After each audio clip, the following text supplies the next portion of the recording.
You know, the one thing that I think would have really saved the Destiny franchise was the hope of a fresh start by having a Destiny 3 come out, but as you're probably aware, we know that won't happen at least anytime soon. But now recently, we've discovered that some other things also aren't happening. In DMG's own words, likely not anytime soon, got other stuff to focus on. If you don't know what this reply is to, well, it's to this tweet here, asking if Wrath of the Machine is coming back as a raid in 2025. Well guys, I hate to break it to you, but it ain't happening. Now I know some of you will probably be like, who cares, more reprise content, just let them focus on new stuff. Well yeah, that's fine, as long as the content coming out is actually somewhat good. But my theory as to why they won't bring back Wrath of the Machine, or even Leviathan for that matter, is simply because of 3 reasons. The first is that it's probably too much for them to do in having to update the raid to work around the current Destiny experience that we have today, and it probably cost them too much to redevelop content that already existed before in an older game, since you have to remember that hardly any of the assets used in Wrath of the Machine are present in Destiny 2, which means Bungie would have to work from the bottom up to redesign that raid, so I don't think it's as easy as throwing it in like Crota's End, since we already have Hive in the game and stuff like that. So in theory, if you think of it like this, it would probably mean that Pete would have to sacrifice one of his cars in his collections for it. But the second reason is that it could be a form of nostalgia to bring back players during its worst time. I mean, we've already seen the success with Autoglass as well as King's Fall, but I'm guessing that Crota's End didn't really hit their expectations that they had hoped, so perhaps it's now just an RNG chance of whether or not that reprising Wrath of the Machine is suitable for them to do, both financially, but also whether or not now is the right time to do it, which considering the news, I take it isn't.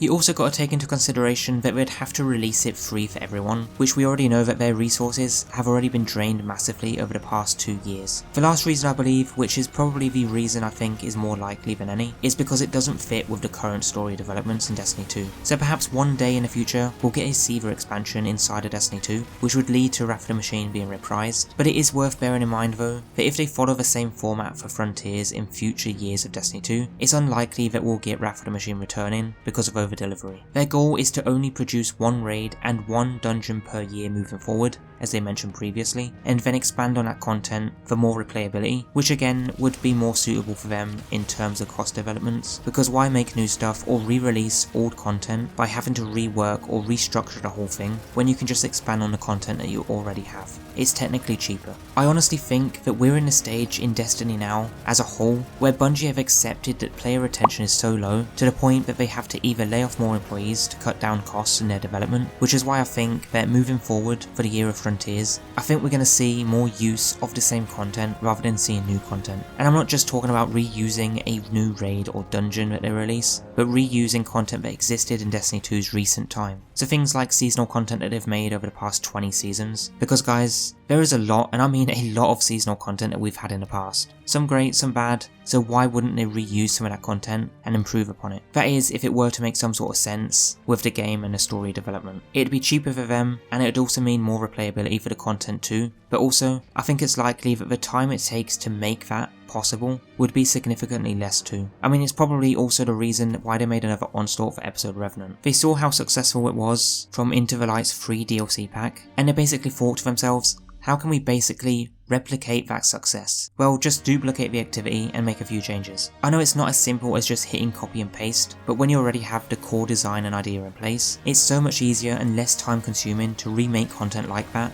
which already existed recently, than to just make brand new content or redesign and restructure an entire D1 raid. Now, I'm no game designer, so I don't know the exact timeline it takes for developers to create or remake content from scratch. However, when you look at something like Call of Duty managing to release an entire bundle in their store themed around the LA fires just days after it happened, it really raises questions. It makes you wonder, how are they able to produce cosmetic content so quickly? This suggests one of two things. Either they rely heavily on AI tools to streamline the process, or the design aspect of these cosmetics is so simplistic and automated that it takes them virtually no time to bring out. Of course, that's just the design side of things though, like textures, models, and branding. When it comes to actual core gameplay, mechanics, and development of activities that define the experience of the game, I imagine the process is far more complex and time consuming. But this contrast is worth thinking, because when we see how fast some content seems to appear more than others, like for instance, if you look at how many seasonal activities Bungie have given us every 3 to 4 months, it honestly feels like they can just pump out content so quickly that it takes little to no time at all. But when you look at basically every single seasonal vendor, you can see that they're all so similar. they have the same exact formula. They all have a rank up system, a reward track, sometimes bounties, and some sort of upgrade system. It's literally described as a cash grab modelling system. You see it in Roblox as a clear example. You have the core game release, you then have updates which we're just going to call Destiny Seasons or Destiny Acts, which will add on to that core experience with new upgrades and activities. So you then just take the core design of that seasonal format and replicate it by changing a few upgrades that you get, as well as what rewards and activities are available. It's the same format we've been using since Season of the Undying from Destiny 2 Shadowkeep back in 2019, with a few changes here and there. So you can kind of see why people are constantly frustrated with this format and episodes coming out, being literally seasons but longer and worse, and I think that's down to purely cutting costs further. But here's the thing. While it's frustrating to see Destiny 2 rely so heavily on recycled content and predictable formulas, I can't entirely blame Bungie for taking this approach. So I mean, can you really hate them for doing this? Literally a lot of other big games mostly do the exact same thing. The reality is that they're operating in a tough market, and creating expansion sized content every 3 months simply isn't sustainable. I'm not defending Bungie, but nor am I going to sit here and completely say that they just suck, because despite all the good and bad, you can always make changes, you can always improve, and you can always move forward. Bungie seems to be somewhat stuck in the past and continuing this loop over and over, which is getting both pathetic and also draining. But Frontiers is coming out soon, so who knows, maybe they'll surprise us, or maybe it'll just be a complete letdown.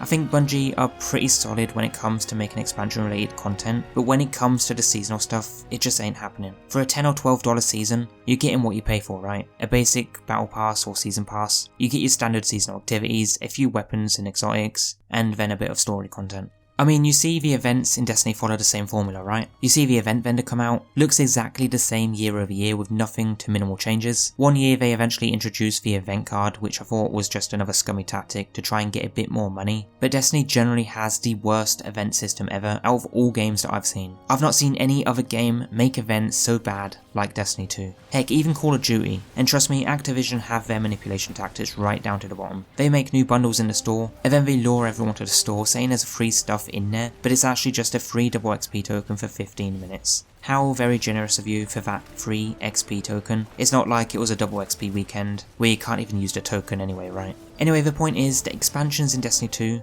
are where Bungie really shines, and those tend to deliver far more value, but when it comes to seasonal content, we're likely to see more cost-cutting measures in the future, especially now that the seasonal content in Frontiers will be entirely free to play. So I think either the expansions are going to cost significantly more on a year price basis, or we're just generally going to get less content overall based on a yearly size with the two smaller expansions combined. What I really think Destiny needs now more than ever, if a fresh start isn't going to happen with a Destiny 3, is that we need some sort of way to bring back all the content from D1 and D2 so that everything is accessible for everyone. All campaigns, all core story content and activities, not including the seasonal stuff. But I think the limitations and restrictions are there for file size, which is why they should just adapt like other games do. Make a system where you choose what to install and play, and then that way, all of Bungie's content will be available for everyone, so they can experience some of the best moments in Destiny's history. The Forsaken campaign and all that sort of stuff was amazing, which nobody can even play anymore. Yes, it's a lot of work to have to try and put all of this into the current state of Destiny, with us being able to grapple and shatterskate all over the place. But if you want players to keep playing, you need to make a great game that's complete, not an unfinished project where half of the content isn't even available anymore.